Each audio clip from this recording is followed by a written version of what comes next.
Welcome back, Gators. I'm Kenna. And I'm Phoebe. Welcome back to another edition of Swamp Talk. Seniors, April 30th is Grad Bash. Any senior that wants to participate must pay a $50 deposit. The total cost is $140. You can purchase the tickets on Acorn. Let's go to Ben from Journalism for some exclusive interviews with the LOLHS team.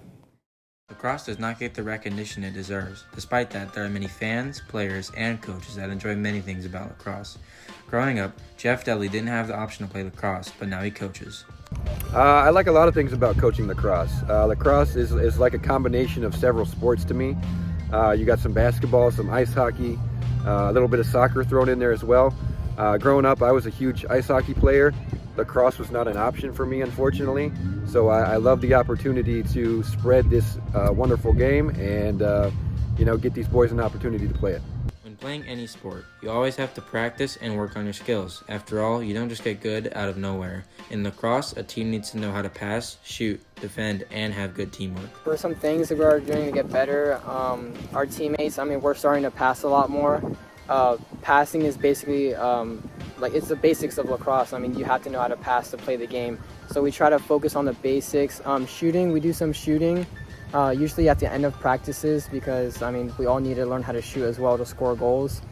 We practice some defense as well because our defense needs to be strong. If we don't have any defense, then we're just going to let goals get scored on us.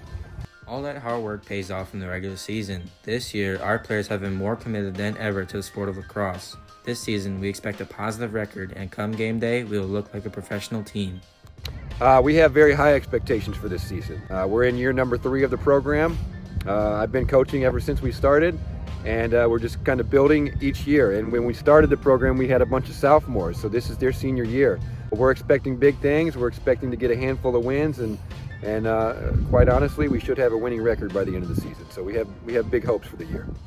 Even though lacrosse doesn't have a very big fan base right now, it is rapidly growing with exciting plays and its non-stop nature. It's a very entertaining sport. Lacrosse has factors from hockey, football, basketball, and soccer all tied into one game. We'd love to see more students coming out to watch the games. Not too many people know about the sport of lacrosse. It's growing rapidly though. It's booming like crazy down here, and it's fun to watch. It's like ice hockey on a soccer field. Okay, there's big hits. There's goals, there's good defense, good offense. In my opinion, it's exciting to watch just like football is. So I would love to see more student support. Come on out, learn the game a little bit, and root your team on. I'm Ben Dorsweiler, recording for Swamp Talk. Thanks, Ben. Last week was National School Counselors Week. Mr. Mellon shared the following from a post he came across. Counselors do so much for the students and staff in the building. They are patient, kind, poised, and compassionate. They shoulder more grief, pain, and dysfunction than most of us can imagine, and they are invaluable to our schools. They deserve our respect and recognition. We couldn't agree more. On behalf of everyone here at Swamp Talk, we would like to offer a sincere thank you for all the hard work and dedication our student services team puts into helping the students here at Land O'Lakes. Whether it's about a schedule change, words of encouragement, someone to listen to us vent, or helping us through some challenging times, you show us you care, and we thank you for that. Students, if you hadn't had a chance, consider sending some love to a counselor who has been there for you. Last Thursday, both of our jazzbands attended Jazz MPA at River Ridge, where they performed for a panel of judges who provided feedback and ratings to our ensembles. Jazz 1 Ensemble earned a Superior and 2 Excellence for an overall rating of Excellent, and Jazz Ensemble 2 earned 3 Excellence for another overall rating of Excellent. On top of that, both jazz bands only had 2 rehearsals together to prepare for this performance, and only 7 of our students have participated in this event before. Bravo to our jazz musicians. Now let's go to Elijah for the next edition of Affordable Cars to Buy.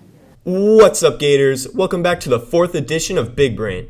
Last week, we covered the Toyota Corolla, so to continue our series on Best First Cars, today we'll talk about the Nissan Altima. If bought used, it has an average price of around $3,000 to $5,500. It is one of the most expensive options on our list, but it makes up for it with good gas mileage. It gets 23 miles per gallon in the city and 32 on the highway. According to Kelley Blue Book, Nissan is ranked 9th for production of the most reliable cars, based off of Consumer Reports.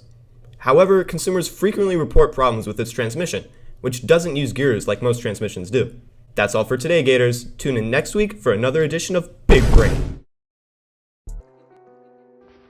We all know that Nelson Mandela was South Africa's first black president and a Nobel Peace Prize winner. Did you know that he was named Nelson by his elementary school teacher?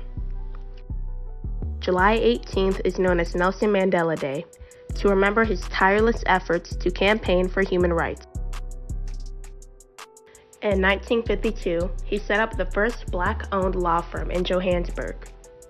He established many nonprofit organizations, such as the Nelson Mandela Children's Fund.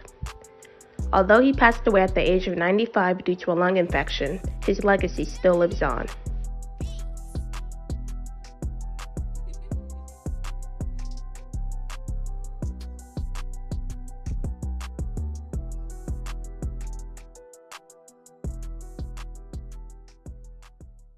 Starting on February 14th, schools and offices throughout our district are joining forces against hunger. We need your help.